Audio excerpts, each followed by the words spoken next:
Hello friends, welcome to Kalyani சுலகம். இன்றைக்கி இந்த வீடியோவில் சப்பாத்தி சைட் டிஷ் தாங்க செய்ய போகிறேன். காலிஃப்ளவரில் செய்ய போகிறேன். பட் இதனுடைய டேஸ்ட்டு அப்படியே சிக்கன் டேஸ்ட்லேயே இருக்கும்.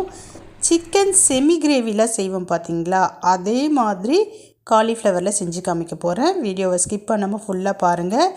நம்ம சேனலை இன்னும் சப்ஸ்கிரைப் பண்ணலைன்னா சப்ஸ்கிரைப் பண்ணிக்கிங்க. கூடவே இருக்கக்கூடிய பெல் ஐக்கானையும் ப்ரெஸ் பண்ணி அதில் ஆல் ஆப்ஷனையும் கிளிக் பண்ணிக்கிங்க. இப்போ வாங்க செய்ய ஸ்டார்ட் பண்ணலாம். ஸ்டவ் ஆன் பண்ணி சட்டி வச்சுக்கலாம். அதில் ஒரு 3 ஸ்பூன் அளவுக்கு எண்ணெய் சேர்த்துக்கலாம். எண்ணெய் சூடான பிறகு கடுகு பொரிய விட்டுக்கலாம். கூடவே ஒரு அரை ஸ்பூன் அளவுக்கு சோம்பு சேர்த்து பொரிய விட்டுக்கலாம். இதெல்லாம் பொரிஞ்ச பிறகு வாசனை பொருட்கள் சேர்த்துக்கலாம். பட்டை, கிராம்பு, ஏலக்காய், பிரிஞ்சி இலை இதெல்லாம் சேர்த்து பொரிய விட்டுட்டு 2 மீடியம் சைஸ் வெங்காயத்தை பொடியாக நறுக்கிட்டு சேர்த்துக்கலாம். வெங்காயத்தை கொஞ்சம் நல்லா வதக்கிக்கலாம். அதனுடைய கலர் பார்த்திங்கன்னா கொஞ்சம் பொன்னிறமாக சேஞ்ச் ஆகணும். அந்த அளவுக்கு வந்த பிறகு மற்ற பொருட்கள் எல்லாத்தையும் 1 பை 1 சேர்த்துக்கலாம்.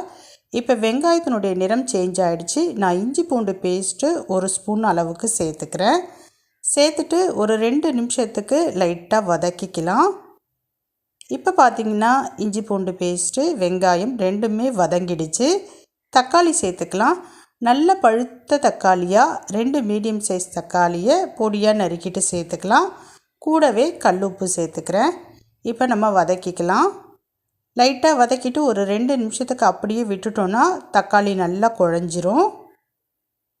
தக்காளி பாருங்கள் நல்லா குழஞ்சி வதங்கி வந்திருக்கு. இப்போ இது கூட க்ளீன் பண்ண காலிஃப்ளவரை சேர்த்துக்கலாம். காலிஃப்ளவரை சுடு தண்ணியில் போட்டு உப்பு சேர்த்து ஒரு 10 நிமிஷம் கழித்து 2-3 தண்ணியில் அலசிட்டு காலிஃப்ளவரை நான் சேர்த்துக்கிறேன். இப்போ லைட்டாக வதக்கிக்கலாம். ரொம்ப வதங்கணும் அப்படின்ற அவசியம்லாம் கிடையாது. சும்மா லைட்டாக அப்படி பெரட்டி விட்டுக்குங்க. பெரட்டி விட்ட பிறகு இது கூடவே நான் கொஞ்சம் கருவேப்பிலை சேர்த்துக்கிறேன்.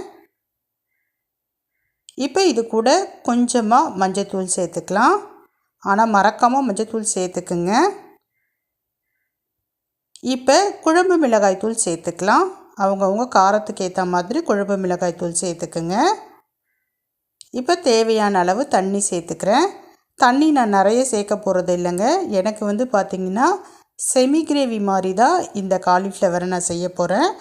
அதனால் ஒரு 1.5 டம்ளர் தண்ணி மட்டும் சேர்த்துக்கிட்டேன். சேர்த்துட்டு நல்லா மிக்ஸ் பண்ணிக்கிறேன். மிக்ஸ் பண்ண பிறகு ஒரு தட்டு போட்டு மூடி வச்சிடலாம். ஃப்ளேமை பார்த்திங்கன்னா மீடியம் ஃப்ளேமுக்கு மாற்றிட்டு ஒரு 5 நிமிஷத்துலேருந்து 7 நிமிஷம் வரைக்கும் அப்படியே விட்டுடலாம். ஃப்ளேமை நல்லா கம்மி பண்ணிக்கிங்க.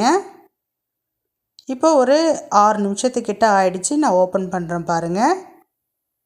நல்லா வாசனை வருங்க. அப்படியே சிக்கன் வாசனையே வரும். நல்லா இருக்கும் பாருங்கள். சூப்பராக சிக்கன் டேஸ்ட்டில் காலிஃப்ளவர் கிரேவி ரெடி ஆகிட்டே இருக்குது. முக்கியமாக இந்த காலிஃப்ளவர் கிரேவி பார்த்திங்கன்னா செமி கிரேவி பக்குவத்தில் தான் இருக்கணும். ரொம்ப லிக்விடாக இருக்கக்கூடாது. இப்போ கடைசியாக இது கூட ஒரு பொருள் சேர்க்க போகிறோம். தேங்காவை அரைச்சி சேர்க்க போகிறோங்க.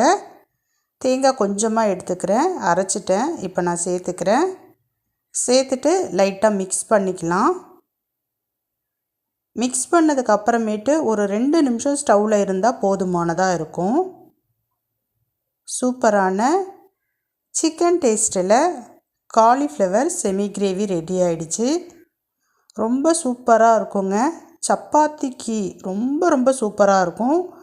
ரைஸ்க்கும் போட்டு சாப்பிடலாம். அப்படியே சிக்கன் செமி கிரேவி மாதிரி தான் இருக்கும். முக்கியமாக இந்த காலிஃப்ளவர் செமி கிரேவி பார்த்திங்கன்னா ரொம்ப தண்ணியாக இருக்கக்கூடாது, ரொம்ப தொக்கு மாதிரியும் இருக்கக்கூடாது. இரண்டுக்கும் இடைப்பட்ட மாதிரி இருக்கணும்.